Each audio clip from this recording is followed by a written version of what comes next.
বাংলাদেশের স্বাধীনতা সার্বভৌমত্ব এই বিষয়ে আমরা বাংলাদেশে একটা জাতীয় ঐক্য গড়ে তোলার জন্য আমরা ঐক্যমত হয়েছি।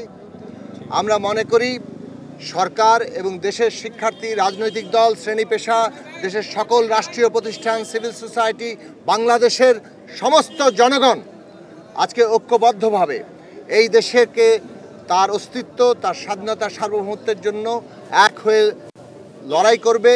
তার জন্য আমরা বলেছি এই ঐক্যের প্রকাশ হিসেবে সারা দেশে একটা দিবসে আমরা জাতীয় পতাকা হাতে আমরা সবাই দাঁড়াবো।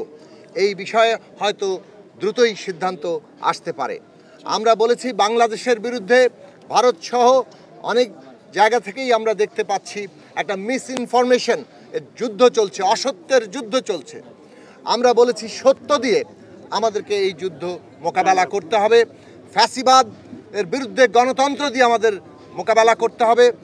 এই যে সাম্প্রদায়িক উস্কানির বিরুদ্ধে আমাদেরকে সম্প্রীতি, আমাদের দেশের সকল মানুষের, সকল ধর্মের, জাতির সকল মানুষের নিরাপত্তা নিশ্চিত করে ঐক্য আমাদের মোকাবেলা করতে হবে।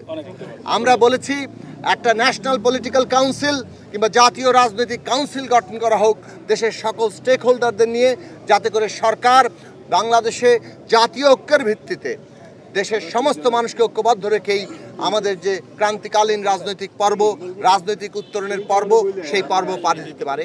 এই বিষয়গুলো দ্রুতই বাস্তবায়িত হবে আমরা আশা করি, এবং আরও বড় ঐক্য আমাদের দেশে জনগণের মধ্যে এই প্রতিষ্ঠিত আমরা করব আমাদের দেশকে রক্ষা করার জন্য, আমাদের দেশের মানুষের নিরাপত্তা নিশ্চিত করার জন্য।